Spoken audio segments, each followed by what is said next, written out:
What's cracking? Josie Garfunkle. Let's learn some shit.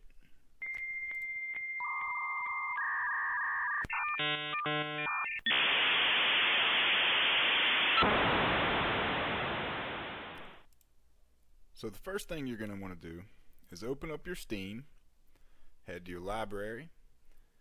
If you already downloaded DayZ and have a copy of it on your PC, then you're going to have DayZ tools.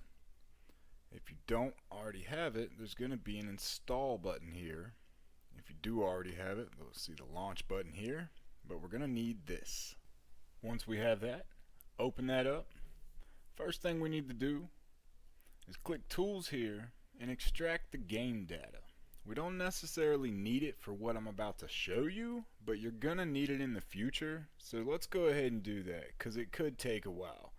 It took me about 30 minutes, might take your system a little longer. Once you've downloaded DayZ tools and extracted your game data for future purposes, again, you don't even have to do that right now.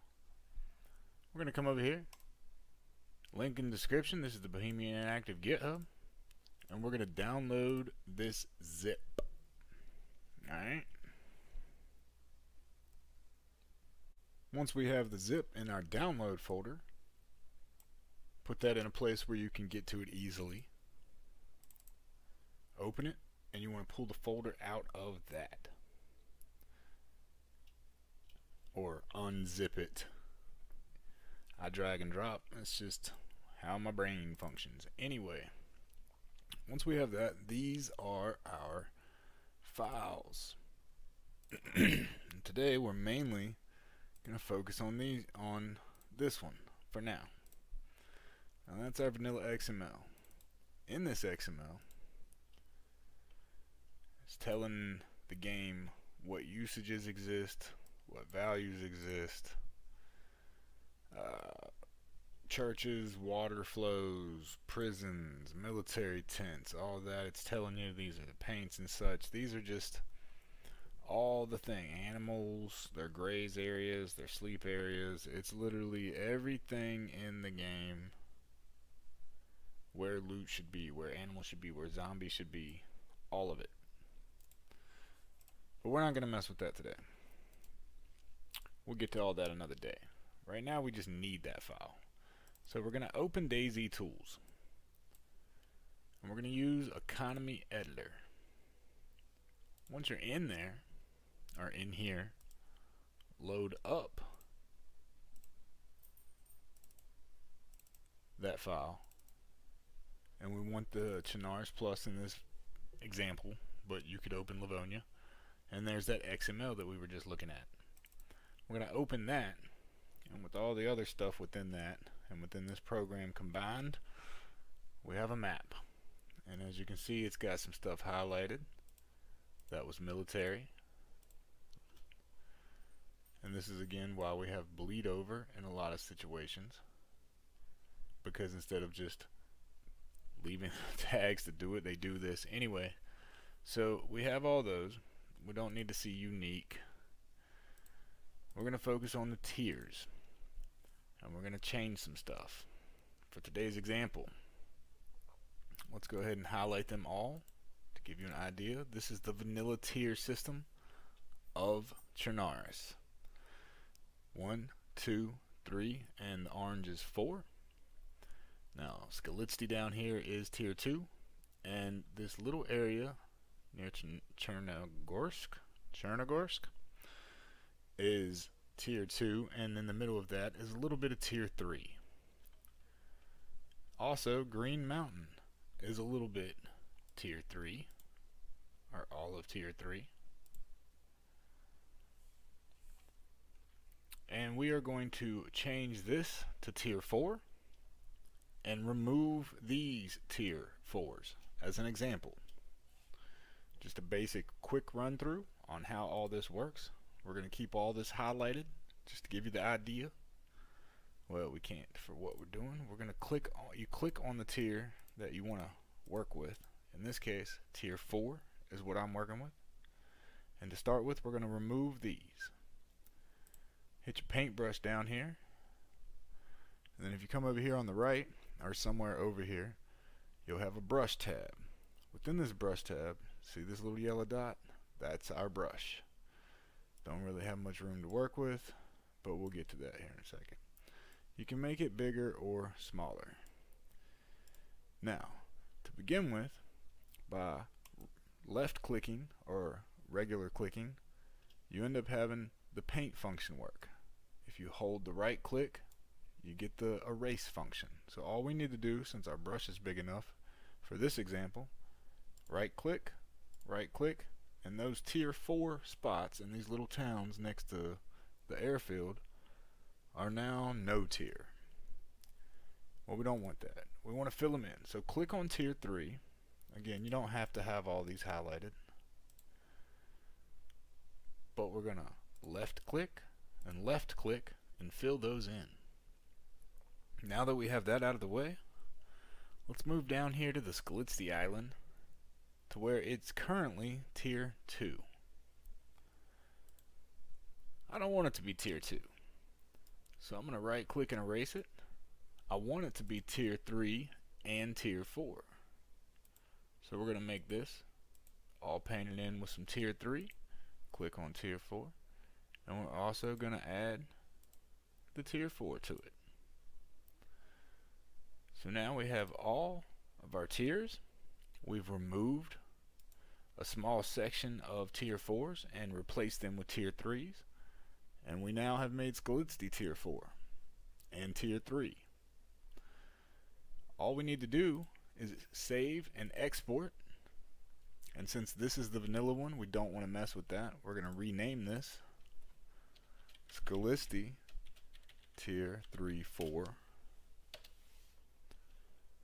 and we're going to save it and give it a moment. It takes a few seconds sometimes to get completely exported and saved. This is quite a large file if you're using the vanilla one. A previous video on the area flags discussed a smaller version made by Bohemia. Check that out. But now that we've done that, open up the folder to the CE tool, the map you're working with, and we have a new XML. We don't need that right now, but we'll come back to that. For right now, what we need is our new .map file. Now it's named what we named it when we saved and exported. We'll have to rename that, but we'll get to that. But to upload that to our Nitrado, we're going to go to our Nitrado server's web interface, open up the file browser, and follow the path until we get to our desired map. In this demonstration, Chinaris. But here is the file that we currently have, and we want to add our new one. So let's rename it areaflags.map. It's already .map, but you get the idea. And then you're going to come to the bottom of your Nitrado web interface, upload, follow the path, wherever that may be, to your saved file or where you've stored it. Maybe you've dragged it to your desktop, but I'm demonstrating on this. And simply upload the new file. Make sure to give it about a day before you start actually seeing the results. Alright, so we've erased and replaced tier 4 with 3 zones. We've replaced the tier 2 with the 3-4. What if we want to create our own tier? Alright, let's see if we can do that. Let's close this out. What we're going to do is we're going to come in here to the central economy, and we're going to open up the XML. We're going to come down here, say we want to make a tier 5. So there we go, tier 5. Save it. It's literally that easy. Now, open back up your editor. We're going to load the same one.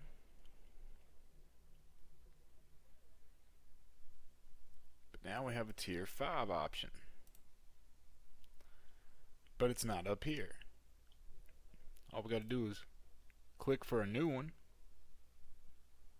It's going to show up down here at the bottom.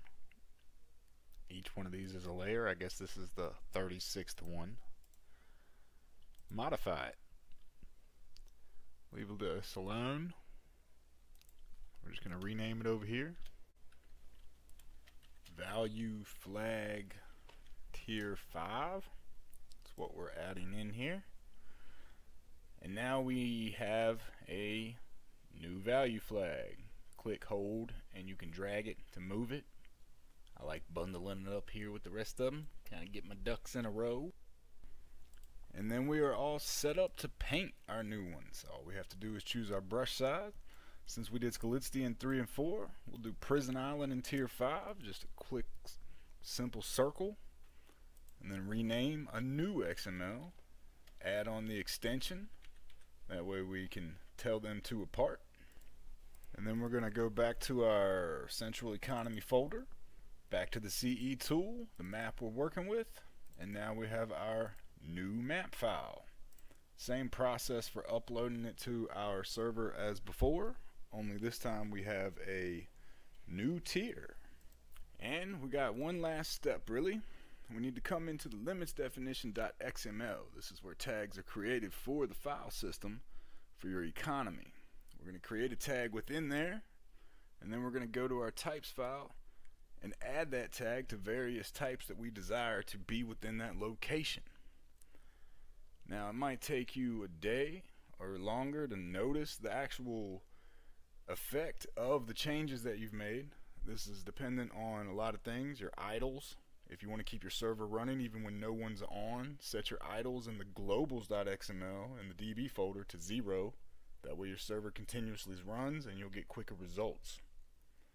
So we went over how to alter the vanilla tiers and how to add our own XML tags. That's pretty much it for the tier system. So that's going to be it for me on this one. I hope y'all learned some shit. I'm out.